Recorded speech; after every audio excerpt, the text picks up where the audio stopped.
तो नमस्कार बच्चों। तो आज हम लोग का रिवीजन क्लास है, ठीक है। तो आज हम लोग क्लास 9 का जो कि साइंस बुक है एनसीईआरटी का 1 चैप्टर से लेकर 4 चैप्टर तक पूरा रिवीजन करने वाले, ठीक है। तो देखो, रिवीजन करो तभी आप लोग एग्जाम में फुल मार्क्स ला पाओगे, ठीक है ना। इसलिए ये रिवीजन क्लास है। वीडियो थोड़ा लंबा है बट कोई दिक्कत नहीं। पूरा वीडियो देखो, सारा क्वेश्चन को अच्छे से समझो और चाहो तो आप लोग नोट्स बना सकते हो, ठीक है। तो चलिए वीडियो को स्टार्ट करते हैं। तो देखो, तो सबसे पहला चैप्टर है, मतलब कि पहला चैप्टर का जो लिंक है वो मैंने अपने डिस्क्रिप्शन पर डाल दिया है, तो वहां पे जाके आप लोग देख सकते हो, ठीक। तो ये चैप्टर 2, क्या पदार्थ हमारे चारों ओर शुद्ध है। तो इसका आंसर क्वेश्चन को देखते हैं हम लोग, ठीक। तो देखो यहाँ पे सबसे पहला क्वेश्चन है, आप पदार्थ से क्या समझते हैं।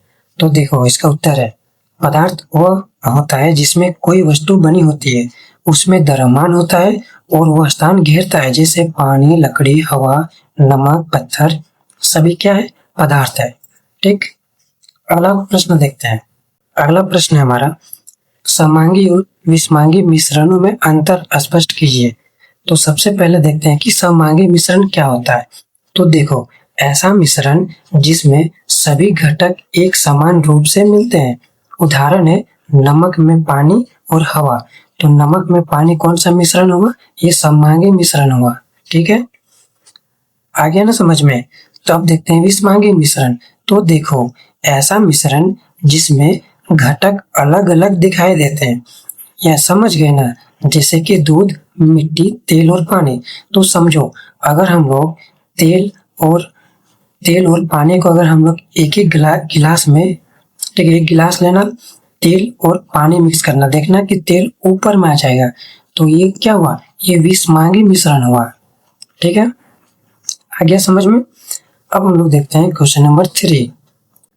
तो ये हमारा क्वेश्चन नंबर 3 है, घोल क्या है।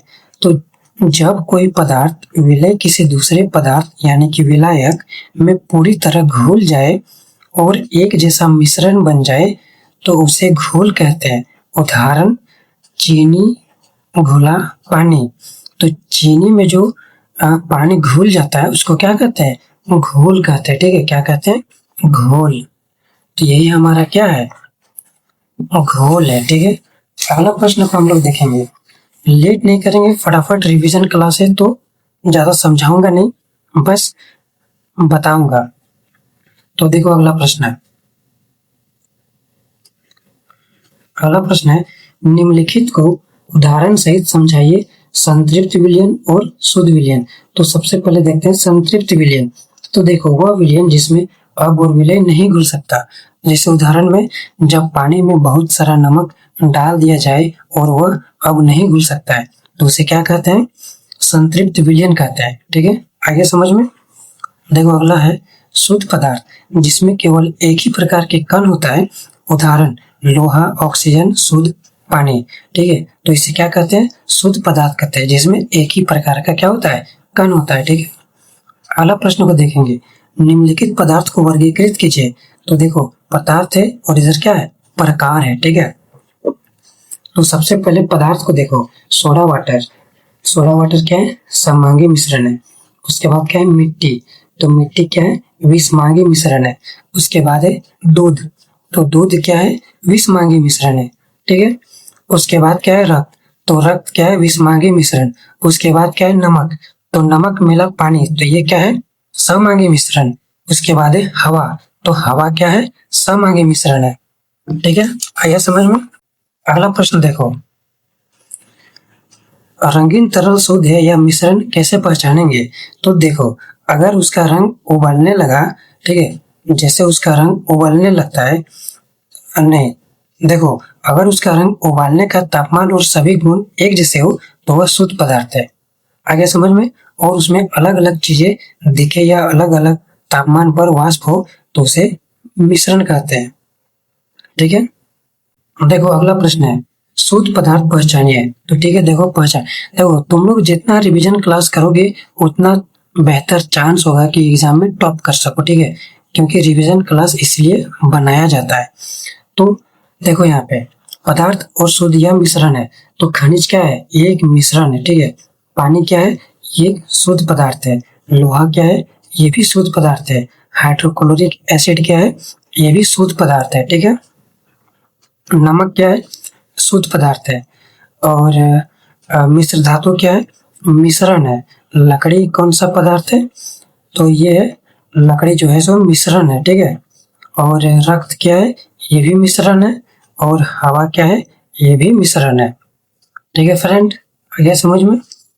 तो अब देखो बच्चों, तो अगला प्रश्न है किसमें विलयन है, तो मिट्टी, समुद्री जल, वायु, कोयला, सोडा वाटर, ठीक। तो उदाहरण देखो यहाँ पे उत्तर इसका समुद्री जल।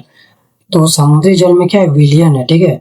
और वायु में क्या है, ये भी विलयन है। और सोडा वाटर क्या है, ये भी विलयन है, ठीक। आगे समझ में। तो अगला प्रश्न देखते हैं इधर। अगला प्रश्न देखो, टिंडल प्रभाव कौन दिखाता है, नमक का घोल, दूध, कॉपर सल्फेट का विलयन या टॉर्च विलयन। तो टिंडल प्रभाव देखो कौन दिखाता है, तो ये दिखाता है दूध और स्टार्च विलयन, ठीक है फ्रेंड्स, आइए समझ में। अब देखो अगला प्रश्न। अगला प्रश्न है तत्व यौगिक मिश्रण के वर्गीकरण कीजिए, पदार्थ और प्रकार। तो देखो लोहा जो है ये एक तत्व है, लोहा क्या है, तत्व है। और रक्त क्या है, मिश्रण है। नमक क्या है, यौगिक है। चाय क्या है, ये मिश्रण है, क्योंकि चाय जो है चाय, चाय पत्ती, दूध और अलग अलग प्रकार के क्या मिलाते हैं उसमें, तो जिसमें एक से अधिक प्रकार का तत्व मिला हुआ है उसे मिश्रण कहा जाता है, ठीक। ऑक्सीजन, तो ऑक्सीजन तत्व है, ठीक है। तो वायु, वायु क्या है, मिश्रण है। दूध, दूध भी मिश्रण है। पानी और कुछ व्हाइट व्हाइट दिखता है वो भी मिश्रण हो गया।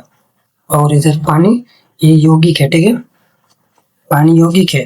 तो ऐसे क्वेश्चन एग्जाम में पूछा जा सकता है, इसीलिए ध्यान से देखो। तो देखो कौन से परिवर्तन भौतिक है, पौधों की वृद्धि, लोहे में जंग लगना, लोहे के चूर्ण तथा बालू को मिलना, खाना बनाना, भोजन का पाचन, जल से बर्फ बनना या मोमबत्ती का जलना। कौन से परिवर्तन जो है भौतिक है, तो देखो पौधों की वृद्धि जो है ये रासायनिक है, ठीक है। पौधों की वृद्धि नहीं होगा, ये रासायनिक हो गया। लोहे में जंग लगना ये एक भौतिक हो गया। लोहे के चूर्ण तथा बालू को मिलना ये भी भौतिक हो गया। खाना पकाना ये रासायनिक हो गया, ठीक है। भोजन का पाचन, भोजन का पाचन क्या हो गया, रासायनिक हो गया। जल से बर्फ बनना, जल से बर्फ क्या हो गया, भौतिक हो गया। मोमबत्ती का जलना, तो ये क्या हो गया, रासायनिक हो गया। आगे समझ में। अब हम लोग पढ़ने वाले अध्याय 3 परमाणु एवं अणु। फटाफट रिवीजन करेंगे, ठीक है, लेट नहीं करूंगा, तो वीडियो को एक लाइक कर देना, ठीक है। आइए देखते हैं। तो परिचय और रासायनिक संयोजन के नियम है। तो देखो यहाँ पे द्रव्यमान संरक्षण का नियम। तो द्रव्यमान संरक्षण के नियम को देखते हैं सबसे पहले,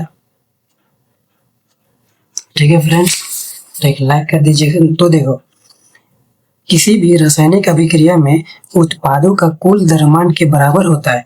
रासायनिक अभिक्रिया में द्रव्यमान न तो बनाया जा सकता है और न ही नष्ट किया जा सकता है, ठीक। आगे समझ में। जैसे कि अभी देखते उदाहरण, तब आपको बेहतर समझ में आएगा। तो देखो यहाँ पे मान लो कि तुम एक केक बना रहे हो और तुमने 1 kg आटा लिया और 0.5 kg चीनी और 0.2 kg अंडा लिया है, ठीक है।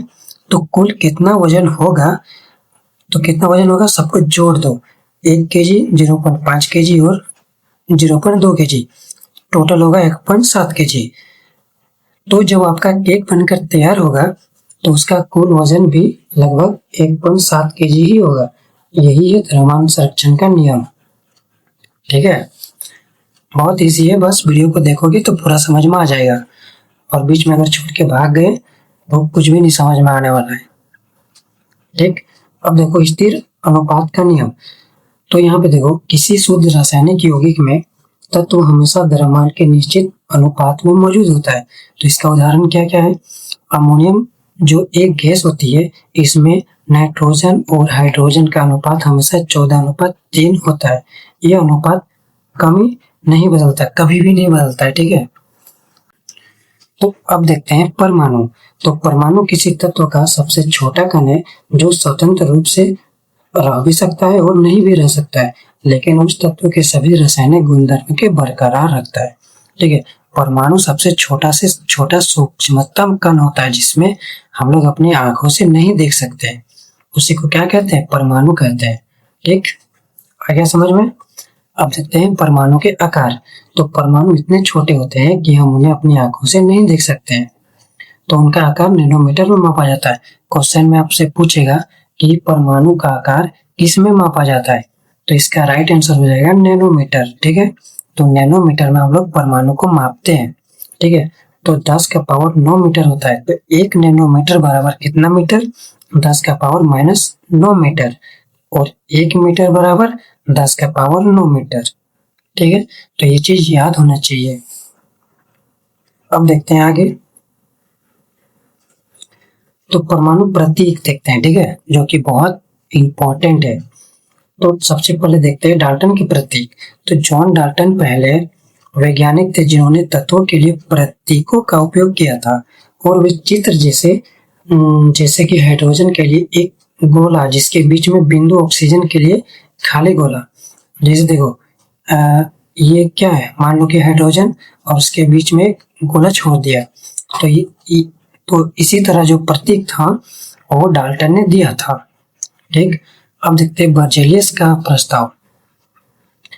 तो बर्जेलियस ने सुझाव दिया कि हम तत्व के नाम के पहले एक या दो अक्षरों का उपयोग करके प्रतीक के रूप में करें, यह ज्यादा आसान था, ठीक है फ्रेंड्स।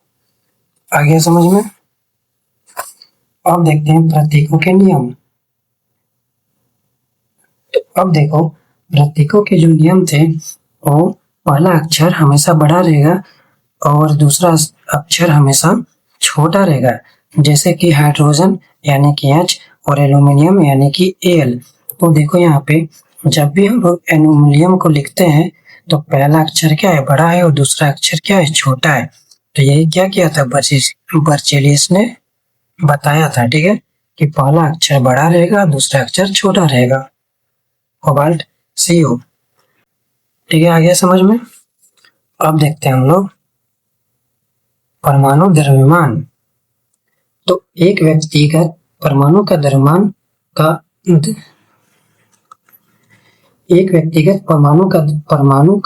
द्रव्यमान, लेकिन एक परमाणु के असली द्रव्यमान को निर्धारित करना बहुत मुश्किल है। तो इसका देखते हैं सापेक्ष परमाणु का द्रव्यमान। इसीलिए हम सापेक्ष परमाणु यानी कि सापेक्ष द्रव्यमान का इस्तेमाल करते हैं। इनका मतलब है कि हम परमाणु के लिए तुलना एक मानक परमाणु से करते हैं, ठीक है। तो अब देखते हैं यहाँ पे परमाणु द्रव्यमान इकाई EMU और U। तो देखो यहाँ पे हाइड्रोजन का प्रतीक है H, इसका कितना होता है 1 U।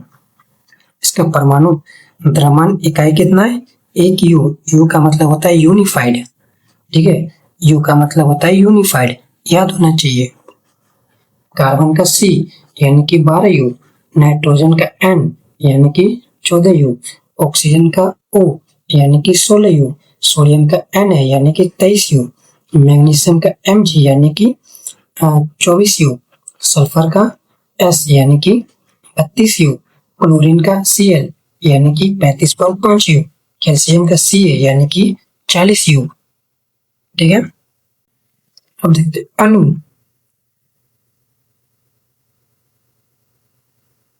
एक अणु किसी तत्व या यौगिक का सबसे छोटा कण है जो स्वतंत्र रूप से रह सकता है और उस पदार्थ के सभी गुण धर्मों के दर्शाता है। तो देखो तत्वों के अणु, ठीक है। तो तत्वों के अणु को देखते हैं।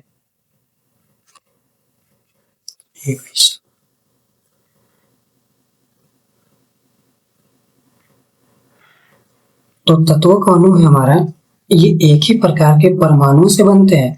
जैसे परमाणुकता है, एक अणु बनाने वाली परमाणुओं की संख्या को परमाणुकता कहते हैं। तो परमाणुकता किसे कहते हैं? ये बहुत इंपॉर्टेंट क्वेश्चन है जो कि बार बार एग्जाम में पूछा जाता है। ठीक है, तो आप लोग नोट्स बनाते रहिए। अब देखते हैं इसका उदाहरण।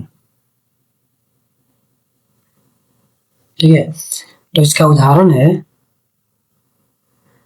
सिर्फ एक परमाणु। एक परमाणु का मतलब होता है सिर्फ एक परमाणु, जैसे ऑर्गन और हीलियम। तो ऑर्गन और हीलियम में सिर्फ एक परमाणु होते हैं। ठीक है, द्विपरमाणु यानी कि दो परमाणु वाले, जैसे कि ऑक्सीजन और हाइड्रोजन, यानी कि इसमें क्या होता है, दो परमाणु उपस्थित होते हैं। ठीक है, अब देखते हैं त्रिपरमाणु यानी कि तीन परमाणु, जैसे कि ओजोन। तो ओजोन में तीन परमाणु होते हैं। ठीक है, अब देखते हैं बहुपरमाणु। तीन से ज्यादा परमाणु जिसमें होता है उसे हम बहुपरमाणु कहते हैं। ठीक है, जैसे फास्फोरस और सल्फर, ये तीन से ज्यादा परमाणु हो सकते हैं। ठीक है फ्रेंड्स, अब देखते हैं यौगिक के प्रकार, यानी कि यौगिक के अणु। तो देखो यहाँ पे दो या दो से अधिक विभिन्न प्रकार के परमाणुओं से बने होते हैं जो द्रव्यमान के निश्चित अनुपात में संयुक्त होते हैं। तो इसका उदाहरण क्या क्या है? तो इसका उदाहरण है पानी। ये हाइड्रोजन और ऑक्सीजन से बनता है और इसका अनुपात 1:8 होता है, यानी कि 1 हाइड्रोजन और 8 ऑक्सीजन होता है। ठीक है, आ गया समझ में? इतना ही सिंपल है।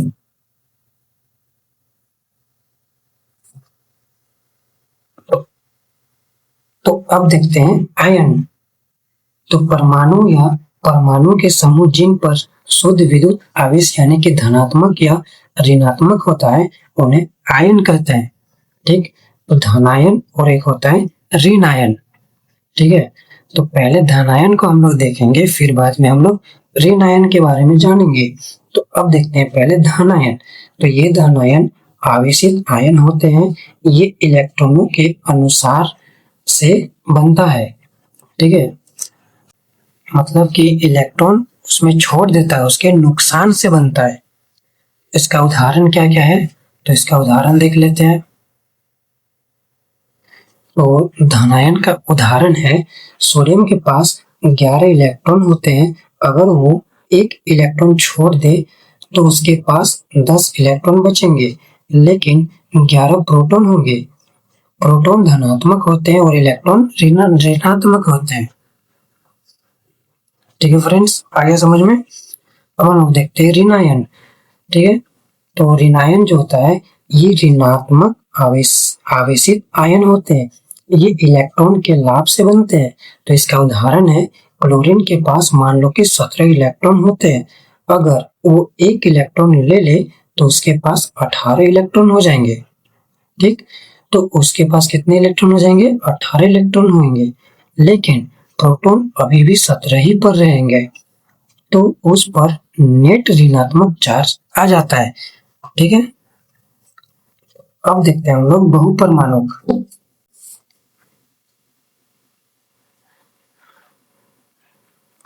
तो बहुपरमाणु आयन क्या होते हैं?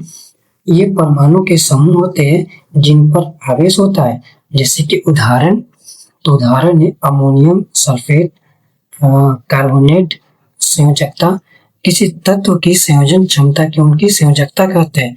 तो ये जो इम्पोर्टेंट क्वेश्चन है VVI, ये हर बार एग्जाम में पूछता है। ठीक है, हर एक बार एग्जाम में पूछता है।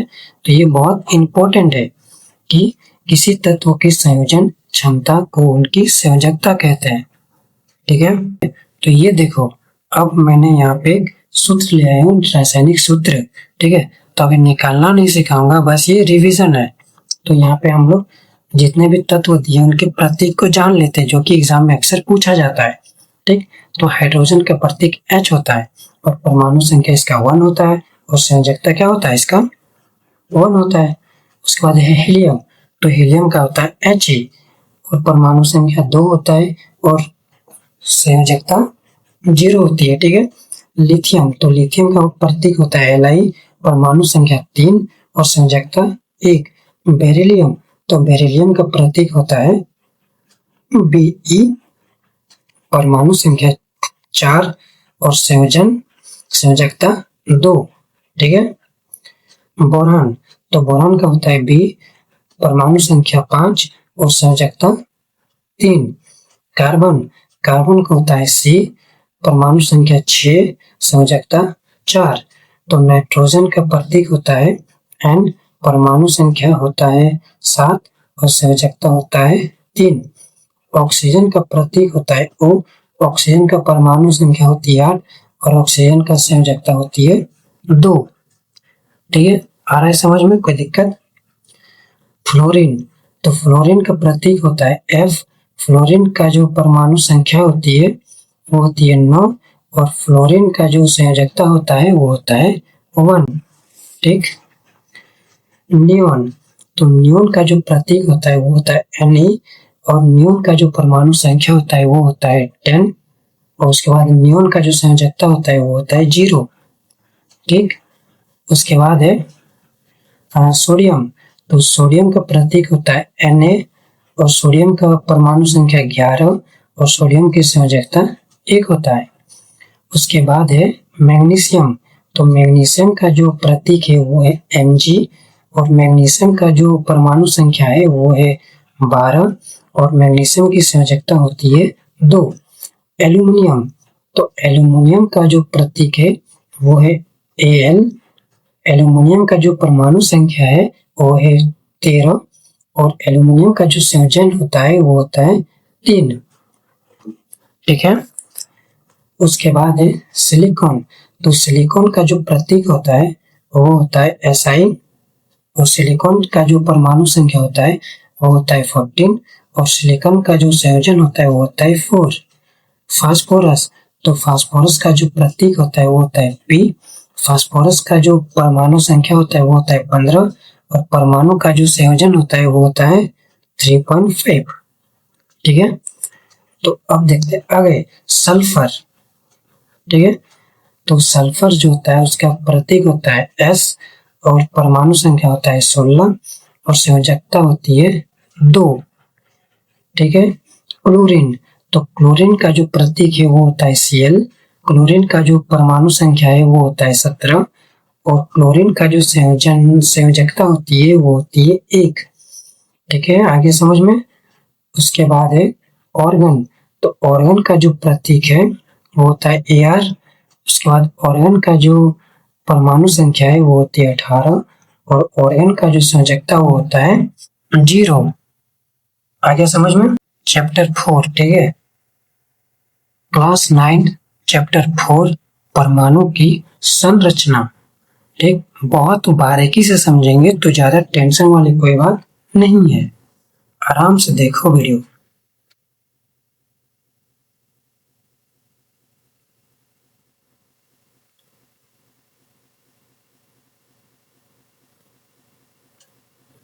तो देखो सबसे पहला है परमाणु, तो पदार्थ के सबसे सूक्ष्मतम एवं अविभाज्य कण को परमाणु कहा जाता है। तो मैंने बताया था कि परमाणु किसे कहते हैं, तो सबसे सूक्ष्मतम कण जो कि हम अपनी आंखों से नहीं देख सकते, ठीक है, उसको हम माइक्रोस्कोप से देखते हैं, तो उसी को क्या कहते हैं, परमाणु कहते हैं। आगे समझ में कोई दिक्कत? अब देखते हैं आगे। परमाणु के 3 अपरमाणु कण होते हैं, तो ये होते हैं प्रोटॉन, न्यूट्रॉन और इलेक्ट्रॉन, ठीक है। अगर अच्छे से समझाऊंगा तो ये है परमाणु, ठीक है। तो मान लो ये है परमाणु और परमाणु का 3 बेटा है, ठीक है, जो कि एक प्रोटॉन, एक न्यूट्रॉन, एक इलेक्ट्रॉन, ठीक। अब देखते हैं आगे। अगला है इलेक्ट्रॉन, प्रोटॉन और न्यूट्रॉन, तीनों के बारे में अच्छे से जानेंगे, ठीक। तो देखो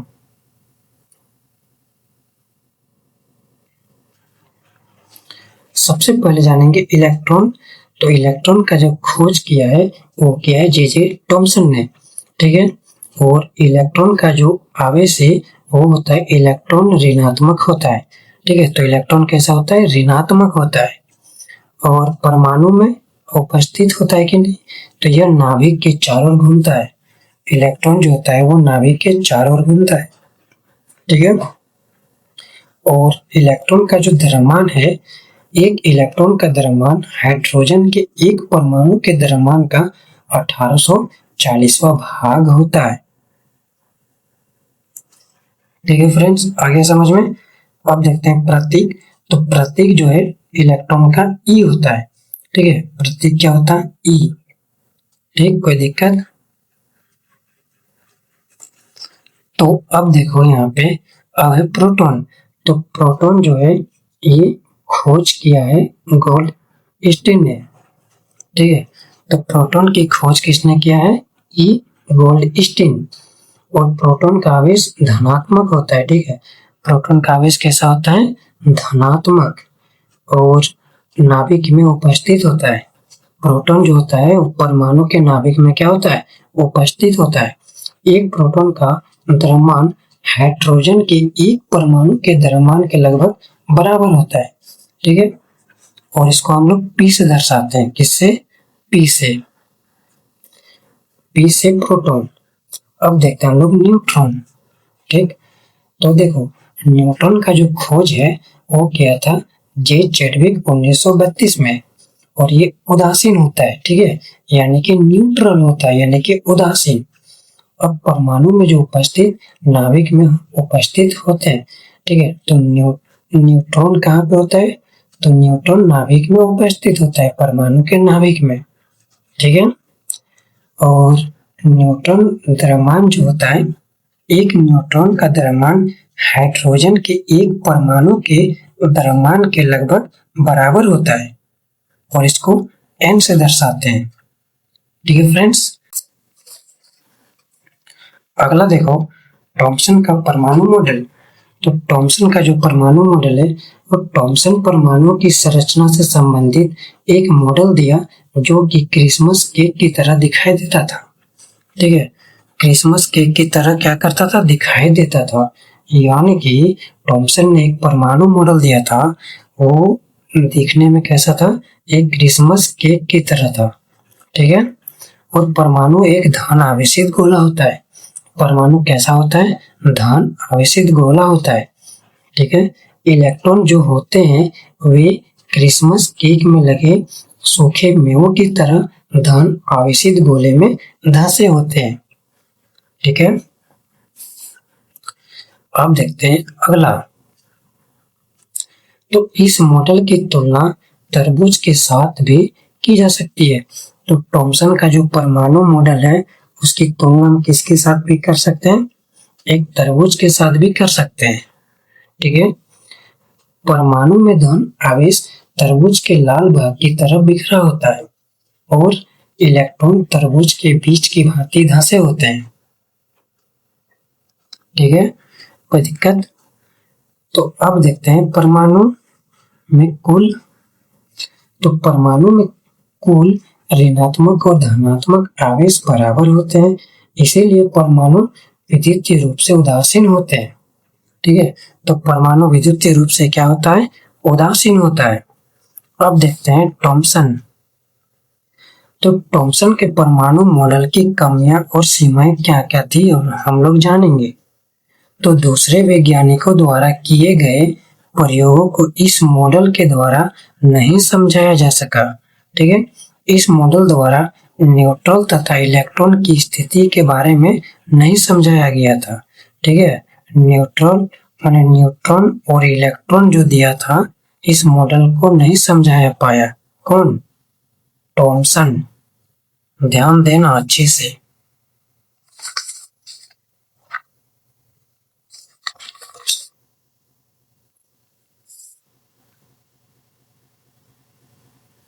अब देखते हैं परमाणु नाभिक की खोज।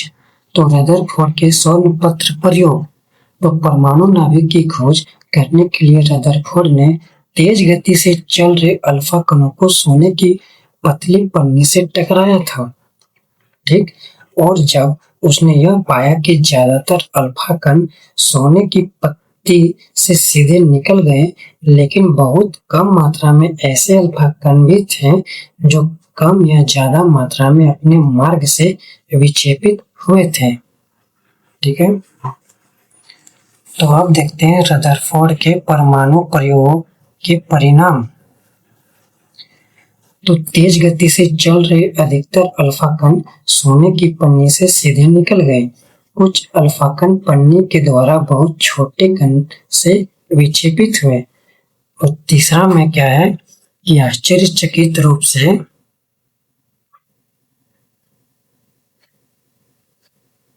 आश्चर्यचकित यानी कि आश्चर्यजनक रूप से हजारों कणों में से कुछ एक कण वापिस पहले वाले रास्ते पर मुड़ गए। ठीक है, तो अब हम लोग देखते हैं रदरफोर्ड के परमाणु मॉडल के लक्षण। तो अल्फा कणों का सीधा जाने का अर्थ यह हुआ कि परमाणु के अंदर ज्यादातर भाग खाली होता है। कुछ अल्फा कणों का कम मात्रा में विचलित होने के कारण परमाणु के अंदर उपस्थित धनात्मक भाग का होना है, जिनके कारण धनात्मक अल्फा कण छोटे कोण से विक्षेपित हुए। ठीक है, तो यही तक रहने देते हैं रिवीजन में, नहीं तो वीडियो बहुत बड़ा हो जाएगा, आप लोग देखिएगा नहीं। तो ठीक है, कल मिलते हैं नेक्स्ट वीडियो में। कल चैप्टर 5 को पूरा पढ़ेंगे। तो मिलते हैं नेक्स्ट वीडियो में, तब तक के लिए धन्यवाद।